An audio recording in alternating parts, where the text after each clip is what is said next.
Imagine this for a second. It's January 1924 in Moscow. The temperature is absolutely plummeted to minus 30 degrees Celsius. It's that lethal, biting kind of cold. But despite that, over 1 million shivering people are lined up in Red Square. They're waiting to see a body.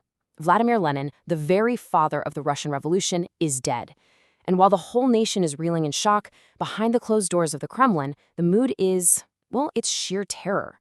Because with Lenin gone, a massive, unprecedented power vacuum has just opened up at the very top of the newly formed Soviet Union. Okay, let's dive into this. If you had asked anyone in Russia at that exact moment who was going to take over, the answer was completely obvious. It was Leon Trotsky. I mean, he was the golden boy, the brilliant military commander who essentially built the Red Army from scratch and won the Civil War. But, as we know, history didn't choose the obvious successor. It chose a quiet, unassuming Georgian man with a pockmarked face and a thick accent, who was usually just standing in the back of the room. The intellectual politicians completely dismissed him as a gray blur, just a boring, low-level paper pusher. His name, of course, was Joseph Stalin. Section 1, the power vacuum. So how exactly does a man with zero charismatic speaking skills and no major military victories to his name manage to defeat every single one of his legendary rivals? We're unraveling what is honestly a staggering political chessboard. The winner of this power vacuum didn't triumph through battlefield glory or fiery philosophical debates.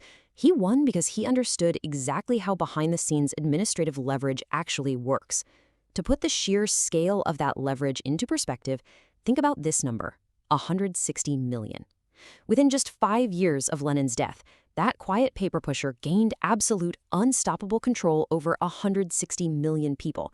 And he didn't do it with bullets. He fought his enemies in meeting rooms, with office files, and through quiet deals behind closed doors. Section 2. The Gray Blur.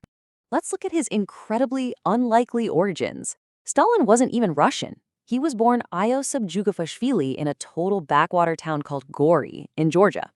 He was the son of a poor alcoholic cobbler who beat him brutally. He caught smallpox at age 7, which permanently scarred his face, and then a carriage accident left his left arm stiff and shortened. If you met him as a teenager, you wouldn't see a future world leader, you know? You'd see a beaten, scarred kid from a terrible neighborhood. It's actually wild to think about.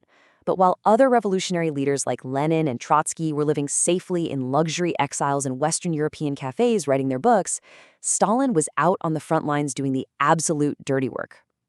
After dropping out of seminary to read Karl Marx, he went totally underground. In 1907, he helped organize the infamous Tiflis bank robbery. We're talking stealing millions in today's dollars in a deadly bombing, just to fund the party. Over the next 15 years, he was arrested and sent to freezing Siberian labor camps 7 times. And incredibly, he managed to escape 6 of those times. All those dark, lonely, and freezing years of exile and rebellion, they hardened his personality into something completely unyielding.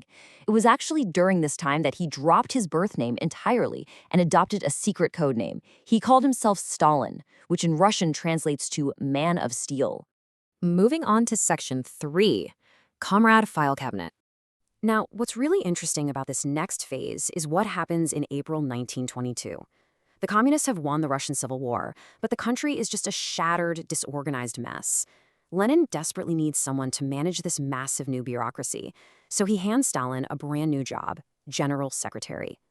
To the intellectual superstars of the party, this sounded like literally the most boring job on earth. Reading reports, filing paperwork, managing staff.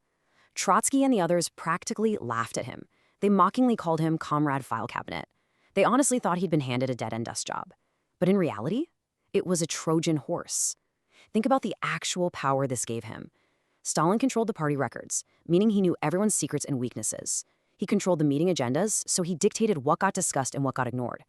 But most importantly, he had the power to hire, fire, and promote local party leaders across the entire USSR. So while Trotsky was off dreaming about a global revolution, Stalin was quietly replacing thousands of local officials with his own loyalists, building a totally unstoppable political army. Section 4. Lenin's Final Warning.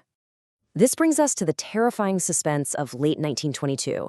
Lenin is suffering from massive strokes, he's paralyzed, and stuck in his country estate. And as he watches the political landscape, he realizes with absolute horror that Stalin has accumulated dangerous king-like power. Stalin is even put in charge of Lenin's medical care. He's effectively keeping the father of the revolution under house arrest by restricting his visitors. The tension finally breaks when Stalin finds out Lenin's wife secretly dictated a political letter for Lenin. Stalin calls her up and just hurls vile, abusive insults at her. When a bedridden Lenin finds out, he is furious. He dictates a secret testament, and on January 4, 1923, he adds a devastating postscript, literally commanding the party to remove Stalin. The clock was ticking. If Lenin read this to the upcoming party congress, Stalin's career was entirely ruined. But on January 21, 1924, right before he could present it, Lenin suffered a massive stroke and died. Just like that, Stalin's greatest critic was gone. Immediately after Lenin's death, Stalin executes his first brilliant public relations masterstroke. Trotsky is traveling down in southern Russia and sends a telegram asking when the funeral is. It is wild to think about the sheer audacity here. But Stalin personally lies to him. He tells him the funeral is on Saturday and he won't make it back in time. In reality, the funeral was on Sunday. So Trotsky stays away, looking to the entire public like an arrogant elitist who couldn't even be bothered to attend his best friend's funeral, while Stalin is front and center playing the devoted pallbearer. Section 5. The shifting alliances. But Stalin still had a massive, massive problem.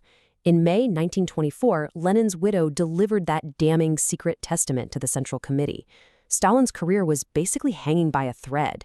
He had to somehow survive a dizzying bureaucratic chess match to keep his job. To survive that document, Stalin relied on a strategic alliance called the Triumvirate. He teamed up with Grigory Zinoviev and Lev Kamenev. Now, why would they help him?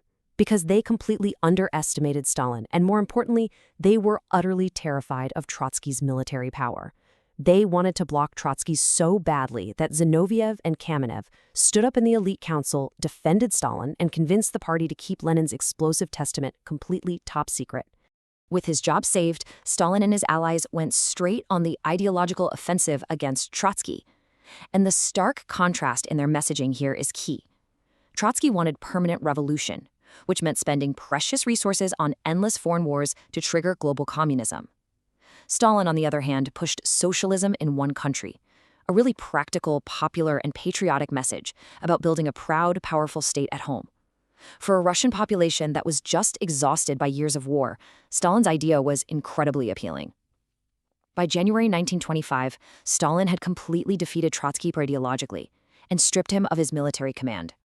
And this brilliantly illustrates how he pulled the rest off. It's fascinating to watch how he systematically dismantled every remaining rival. You see, once Trotsky was neutralized, Stalin didn't need Zinoviev and Kamenev anymore. So when they turned against him, he seamlessly hopped from the left wing of the party over to the right, forming a brand new alliance with the popular economist Nikolai Bukharin. He used Bukharin's moderate economic platform to completely crush Zinoviev and Kamenev. Then, right during a massive grain crisis in 1928, Stalin completely abandoned Bukharin, actually stole Trotsky's old radical ideas for rapid industrialization, and used them to crush Bukharin.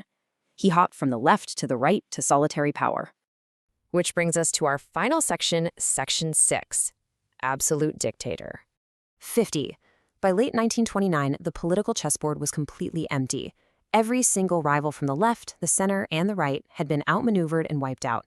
Thanks to his army of loyal bureaucrats and the secret police, Stalin wasn't just the general secretary anymore. He was the undisputed autocrat. On December 21, 1929, Stalin celebrated his 50th birthday, and it marked a terrifying turning point. The state organized a celebration the likes of which had literally never been seen. He was declared the great leader and the genius of humanity. That 50th birthday marked the exact moment the former note-taker birthed a massive cult of personality that would entirely dominate the Soviet Union. Looking back at his playbook, it really comes down to 4 chilling steps. First, weaponizing the bureaucracy to control hiring and promotions. Second, dividing and conquering rivals so he never had to fight them all at once. Third, exploiting ideology.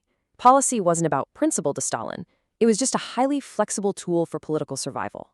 And finally, playing the humble servant. He acted harmless right up until he was too powerful to be stopped. The tragic postscript to this explainer is what happened to those men who thought they were playing a controllable game of chess with the gray blur. During the horrific Great Purges, Stalin destroyed the very party he had built. Zinoviev and Kamenev were executed in 1936. Bukharin was shot in 1938. and Trotsky was brutally assassinated in Mexico in 1940. Every single man who contested Stalin's power ended up dead. Joseph Stalin's rise was a product of cold calculation and an absolute mastery of system organization. It leaves us with a really chilling reflection on the true nature of bureaucratic power. It forces us to ask, in any organization, is the biggest threat really the loudest, most charismatic person up on the stage? Or is it the quiet one, sitting in the back of the room, taking notes, filing papers, and slowly building an empire in the shadows? Please like and subscribe.